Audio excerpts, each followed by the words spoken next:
Well, hey, what's up, everybody, and good morning. It's Josh here, and I wanted to talk about YouTube for a minute. It's a couple things in particular that I've just noticed over the couple. I've only been on YouTube a couple of years, really. Before that, I'd never even really used it. So I remember people telling me, you should check out YouTube years ago. I said, no, it's just a bunch of random people posting random videos. When I left Facebook, I left because of all the negativity and just the idiots and all the stupid likes and liking Walmart and banks. I was just, this is ridiculous. So I left for a year. And then I came back because somebody was looking for me, a friend of mine. And somebody said, oh, so-and-so is looking for you on Facebook. So I said, okay. Reactivated my account so I could find the person. Then I closed the account again. After that, I decided, well, I'd like to associate with people. Still, I like to talk to people. I like to exchange information. So I joined YouTube, or rather, began using my YouTube account, and uploaded a few videos about the meaning of life, which I was looking at the other day, like my very first videos from 2 years ago. And I have an interest in people. I have an interest in the way that people behave, the way that people discuss and exchange ideas. And so, to get to my point,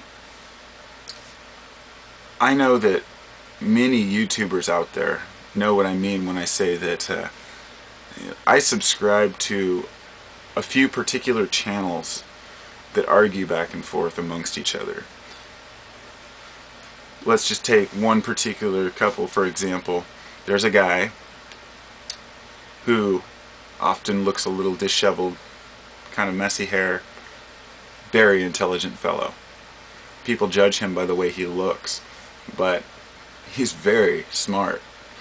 Then there's another guy who's also very intelligent. And these guys make videos back and forth to each other. I guess I don't want to judge people. One guy looks kind of nerdy and one guy looks kind of disheveled. Both of them have great ideas, I'm not trying to do a visual judgment. I'm showing two different extremes. They're totally extremely different people. And I've never commented on any of their videos. I just watch sometimes just to see what are they arguing about now. And it got me thinking about the arguments on YouTube and how, when at first I was listening to one of the guys and he said, I like YouTube, it's an open dialogue, people can learn and exchange ideas and hopefully we can go somewhere with that, do something with it. So, I like to consider myself a fairly intelligent person. But some of these guys just make me feel like a complete idiot. I mean, some of these guys are so well educated, so well spoken, and they understand terminology and depth of philosophy and character, psychology, all these different aspects. And when viewed from a person who considers themselves, just average, I guess, like me, I don't consider myself more intelligent than others or less, just I'm an average person, although I'm a little eccentric. I have people tell me, oh, you're really smart, you know so many things. I say, yeah, I know a little bit about everything because I study a lot of things. It doesn't make me smart. It just means that I develop a sense of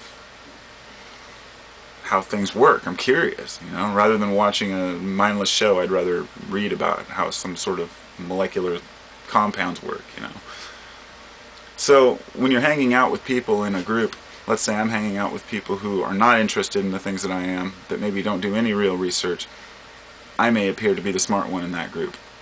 You put me in a group with some of these guys, these philosophers, they make me look like a complete idiot, and that's okay. I like that. And that's important to me because that means I have somewhere to move to, better levels to move up into, because I respect these people's ability to put their language together and to have these discussions that honestly are over my head a lot of the time. Now, with that said, I come to the root of why I really wanted to bring this subject up, is, does any of this shit matter? In other words, when I see a conversation that seems to go over my head, it's not always because it's a subject matter that I don't understand. It's often because it's one of those arguments that I see as a complete waste of time. People arguing about philosophical debates like Schrodinger's cat, or trying to argue or debate about how particular quantum events work on the quantum level, things that we don't even know. Actually, a while back I was recommended to subscribe to a channel by somebody I subbed, or one of my subs said you should check this guy out. I'm not even going to say his name. This guy claimed to have some sort of inner knowledge that nobody else has, that he's done all this research on how the human organism works, basically saying he's got it all figured out, and his theory is going to blow everybody away. And then you have all these people arguing against him and saying, no, this isn't true because of this philosophical issue, or this technical issue, this scientific issue. And nothing ever gets really resolved. I see it as almost a means to an argument, as if many people who got together in these little hate groups, but it's all for fun. I'm not saying that they're out there just screaming at each other. It's an issue of, hey, I'm a little smarter, so I'm going to type this. Oh yeah, well, I'm a little smarter, so I'm going to type this. And when I see intelligence and awareness becoming, I guess I can't think of the word I'm looking for, it almost becomes a method of exchange, but it's more of a an ego issue, I guess. Who knows more? And sometimes it's even about who knows more, even if it's not true, even if it's not real. And then people start making things up.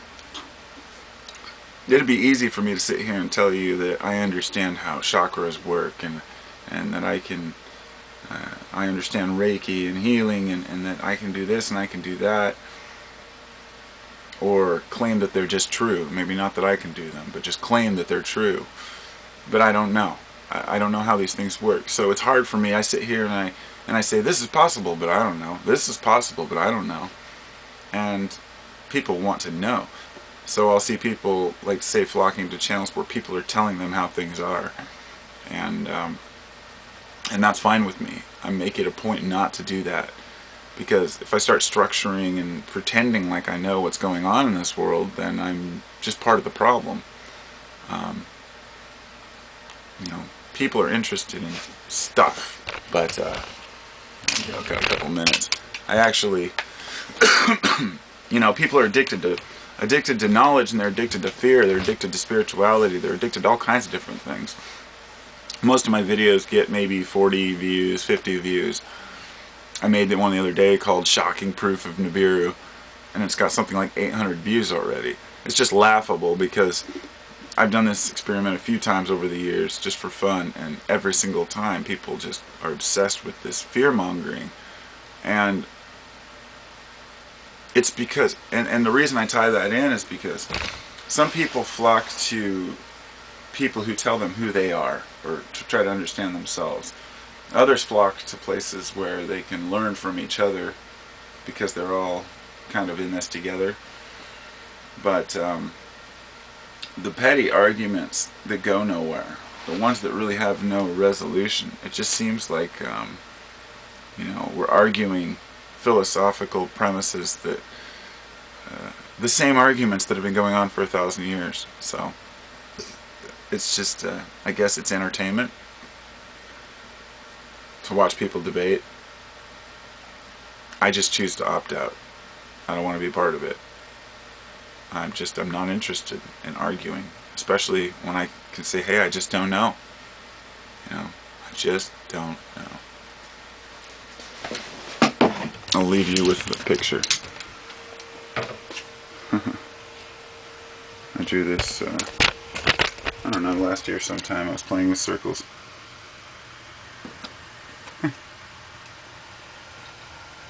You know what this is, man?